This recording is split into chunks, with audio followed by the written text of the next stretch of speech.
This is a story about a guitar build. It's not a story about how to build a guitar. It is a story about why you build a guitar, and a story about how I came to build this guitar.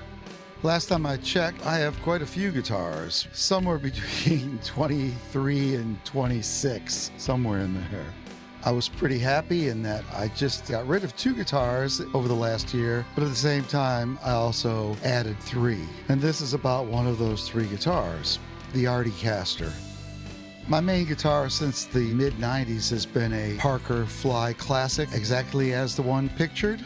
I'm a tremolo guy. I love to play on the tremolo, not so much a dive bomber as I am more of a Bigsby type pedal steel kind of sound. So I've always been interested in guitars with tremolos. Mr. Ken Parker hit the nail right on the head with his first rattle out of the box, which was this guitar right here. It has a great acoustic guitar sound. The tremolo is second to none. DiMarzio pickups, and it's made out of exotic materials and weighs probably like 5 pounds. It's incredibly light. It stays in tune, and it was always a great gig guitar. Never let me down while I was out at this show, never. Don't pay any particular attention to what these men are doing, but that is Johnson administration. I am second from the right, clutching my Parker Fly Classic, and Rob is far right, clutching his. We love our Parkers, and we're very guitar happy. About a year ago, the other guitar player in our band, Woody Johnson, also known as Craig, decided that he was going to start buying broken guitars and fixing them up and selling them. And he bought a guitar that he was very impressed with, and he brought it in to show us. And it was this Telestar from Japan, probably built in late 1964, early 1965. Part of the whole British invasion where everybody was buying guitars. It has a very strange, almost like if you took a baseball bat and you cross-sectioned it in half, that's what the neck is like. It's this very bat-like neck, yet at the same time, it's extremely playable, and the gold foil pickups have a beautiful, clear, chimey, wonderful sound. Really a cool guitar. One of the things that Craig doesn't do is he doesn't use the tremolo that is part of this guitar. If you look at the one that I ended up buying, you see that it has this strange 2-spring arrangement on the front. It's very unique. Well, that intrigued me, so I had to have one. And for $170, I managed to find this beauty here.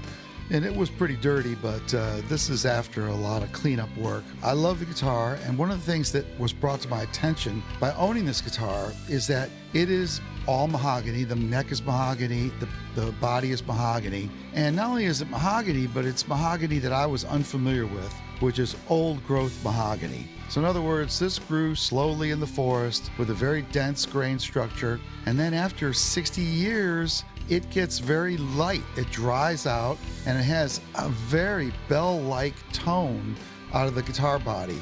Of all my electric guitars that are solid body, this one by far is the loudest. I mean, it just rings off this old growth mahogany body. And this got me very interested in different types of tone woods.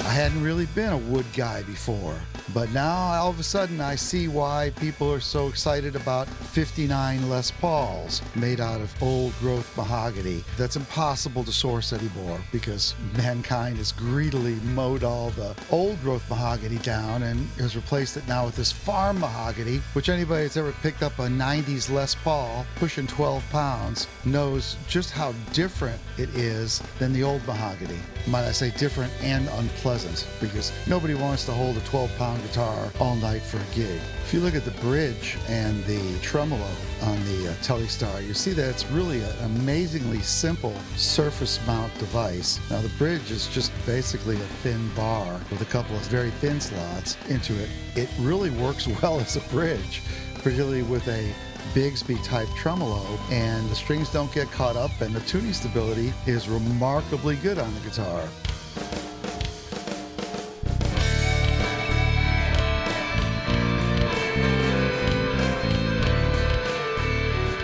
Now On my new quest for tone woods, I stumbled across this old Tausch German guitar made out of mahogany. It's very heavy. It's about 10-pound guitar, and I traded in actually a perfectly good Stratocaster and a perfectly good Telecaster for it, and I don't regret it one bit because this Tausch guitar is a monster. Just one thing to point out, it is not related to the Tausch that exists in Germany today. I love this guitar and I use it for a lot of my current recordings, but the most striking thing about it is the Goldo Tremolo from the same company that makes Duesenberg guitars. I really like that tremolo, and with the addition of a roller bridge, it's very tuning stable, but it has a great feel. It's very musical.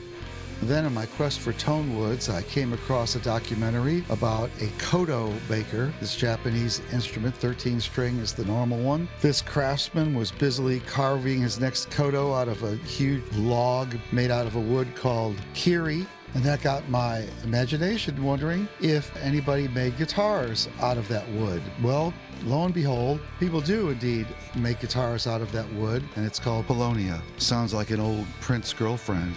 There are several guitar makers making guitar bodies out of this wood, and it's considered, I think it's the lightest of the hardwoods. I'm down the road now of hardwoods, and I'm interested in building a guitar made out of something special. And that's when this show popped on.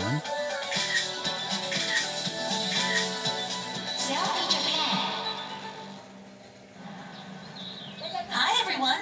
These colorful statues and traditional costumes are actually works of public art. A show about a girl who takes pictures of herself in Japan at cool places, and she ends up going to this guy's guitar shop, Barnaby Ralph. I also met an artist called Barnaby Ralph. Originally from the UK, Ralph teaches philosophy at a university. And he makes guitars. The locals are very understanding and don't mind if the artists make noise. It's part of the creative process. Ralph suddenly brings me a guitar.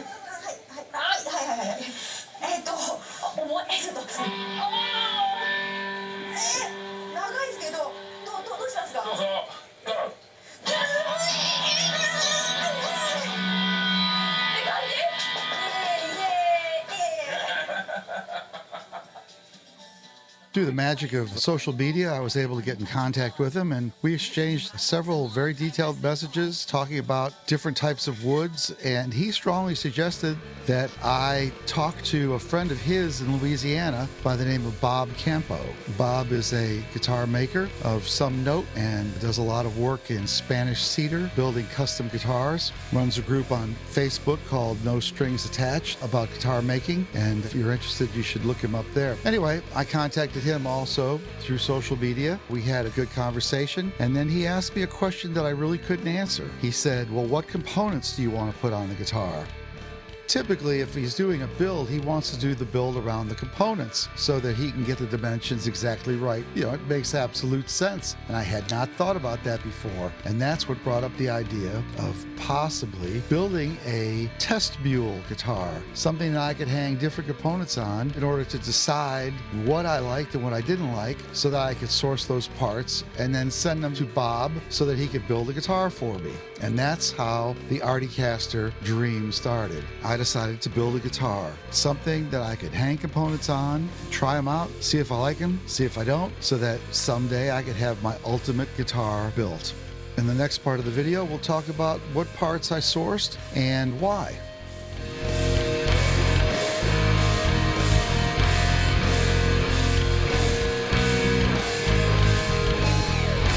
Looking around for guitar bodies made out of interesting woods, the first thing I came across was a body from a Chinese company called Beck's Gears, made out of Akoma wood, which is another type of hardwood also related to mahogany. Did a little bit of reading about it. People said it was a very good tone wood, It was lighter than mahogany, just not as hard. For 75 bucks, I thought I can't go wrong on this. For a neck, I decided to go with the same company, particularly when I saw that they had a 12-inch radius Stratocaster neck, and I have been mostly a Strat scale length guy. And even though it's sort of like blasphemy, like putting a Chevy small block in a 32 Ford, I thought, why not? We'll do a Les Paul body with a Stratocaster neck.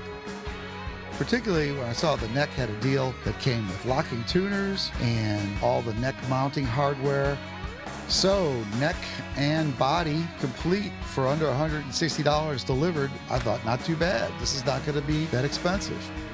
Since I was going to put a tremolo on the guitar, I decided to get a roller nut. I've never used a roller nut before, but it always seemed like a good idea, so I got a Fender roller nut, and that was not that expensive, 32 bucks delivered. Needed some extra bridge studs for the tailpiece, and I get a bridge thrown in, and I'm going to put on a Les Paul Jr. style guitar, but that was a freebie. For pickups, I went with a passive set of EMGs because they're just so darn easy to assemble, no soldering required.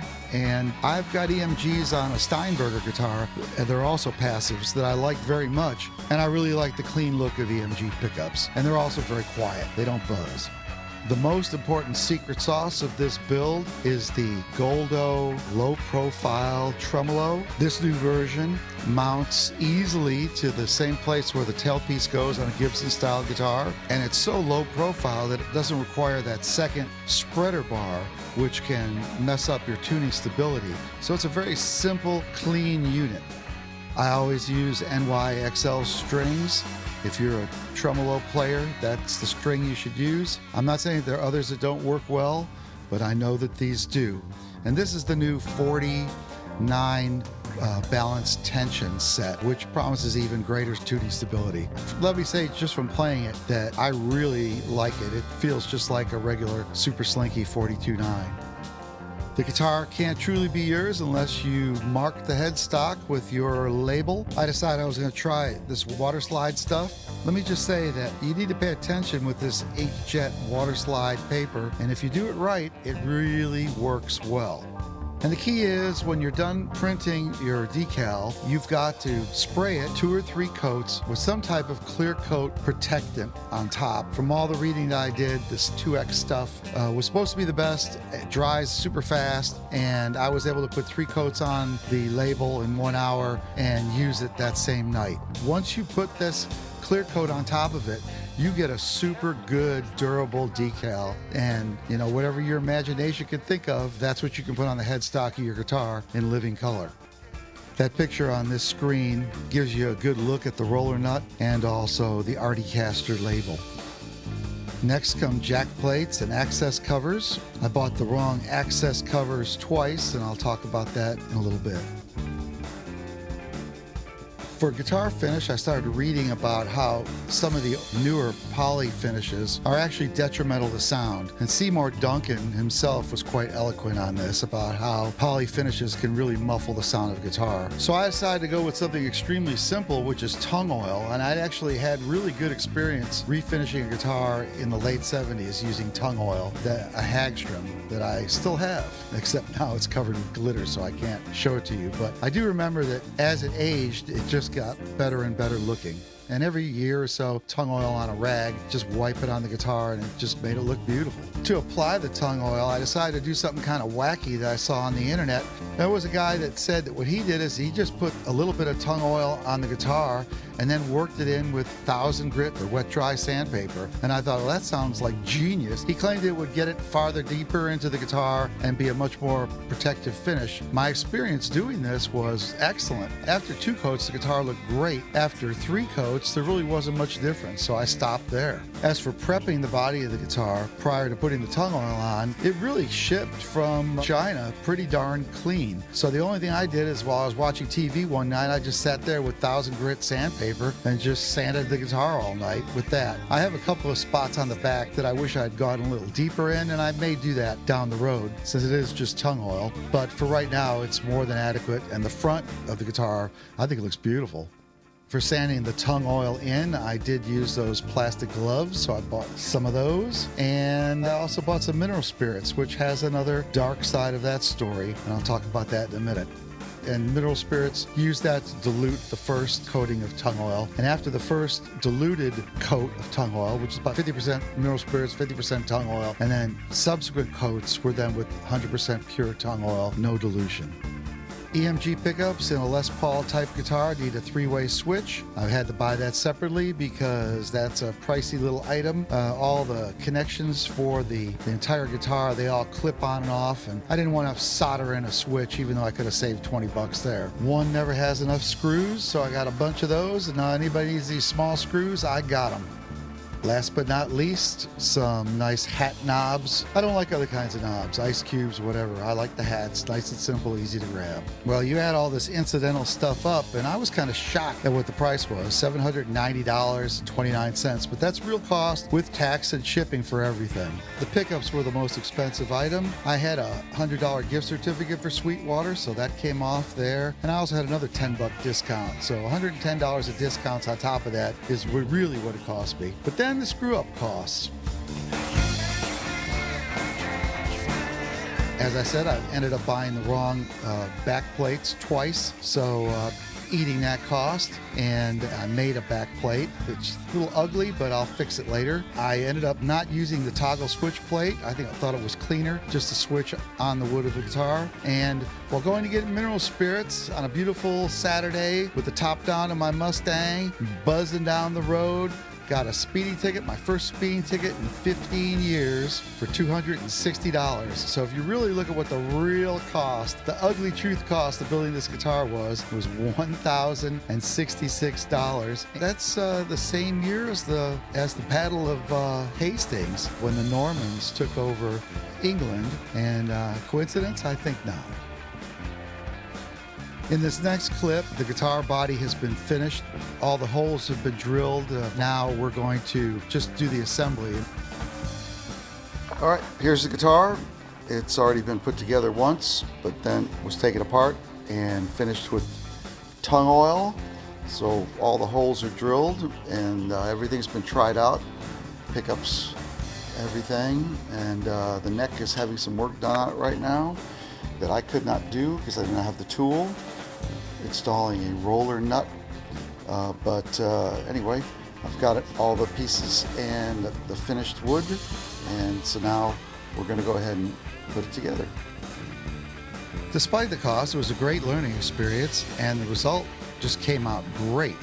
The toughest part of this build was getting the studs for the bridge and for the tremolo placed properly. I will say that I would never attempt to do something like this again without a drill press, because I did have a little bit of wander that resulted in a couple of millimeters of slop. That is not a problem with the playing or the intonation of the guitar, but it's better with a drill press, trust me. Your drill bit, no matter how careful you are, it's gonna wander. And believe me, at this point, I was being very careful. In real time, it only took about 45 minutes. Watching this video, if I hadn't been changing the channel so much, it would have taken probably about 40 minutes to do. Mentioning the roller nut, that was the only thing I really didn't feel comfortable doing, and I didn't want to make the investment in the tools I would need in order to cut the shelf properly for that roller nut. So I went to a really good guitar tech at Jimmy Wallace Guitars by the name of Spencer, and here's Spencer checking it out, making sure that I didn't screw up his work. So I didn't need another guitar, but I got another one, and he's got a name. His name is Artecaster. Now he's a dependent for the rest of my life. You know, but I tell you what, when us boomers start kicking the bucket, there's going to be a lot of guitars hitting the market all at once.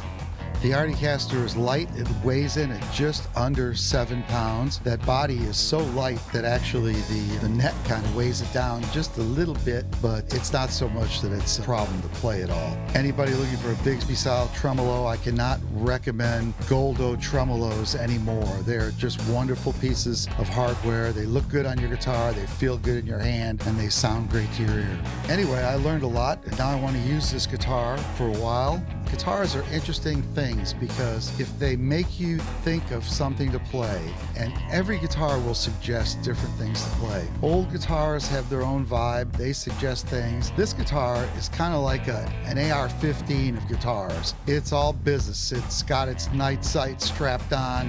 It's got its holographic sight. It's got its big clip, and it's something that you want to go do battle with. It comes in at just under 7 pounds. It feels great in your hand. The Fender Stratocaster neck feels like something you've used your whole life. The locking tuners are stable as can be, and the Emg Pickups have just the right amount of scream or clean, depending on what you want to do. So there you go. Go out, build a guitar. No, it's not going to save you a lot of money. Yes, some of these guitars that you see on the market for $600, $700, or used guitars like my Telestar that I got for $170. Oh my God, do I appreciate what a bargain those things are. Buy them up. Now, without further ado, I'm Only a Clone, featuring the Artecaster. Peace out.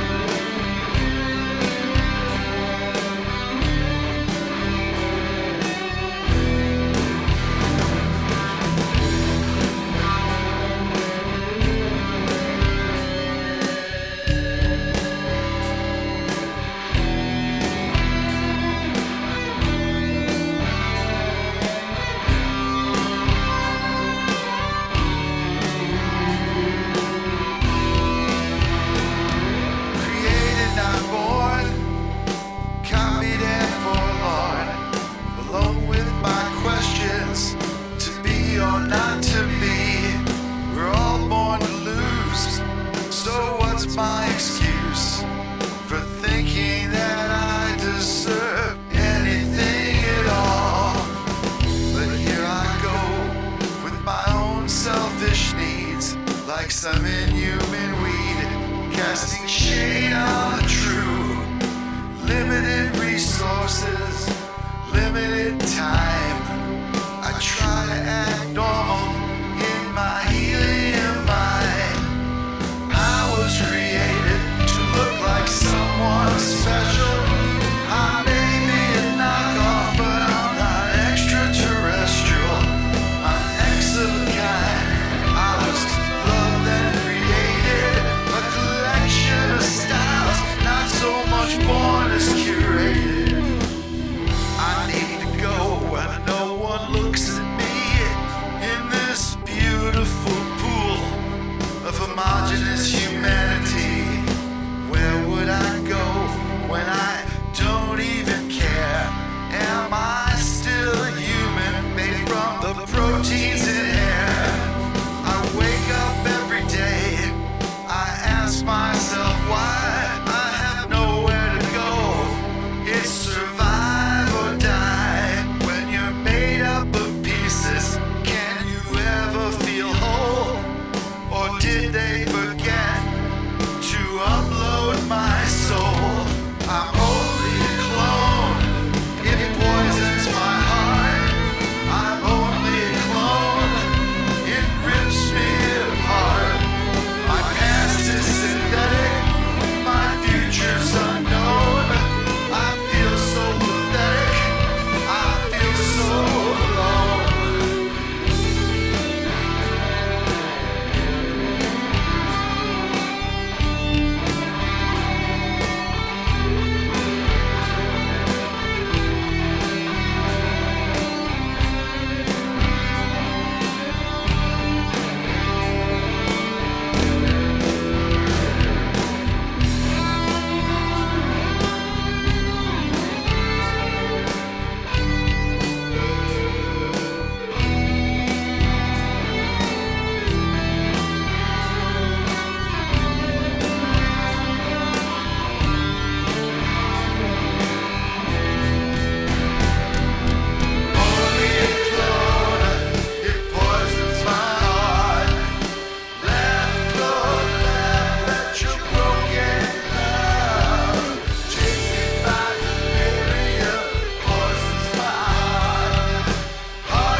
Don't hurry me and don't bring me down.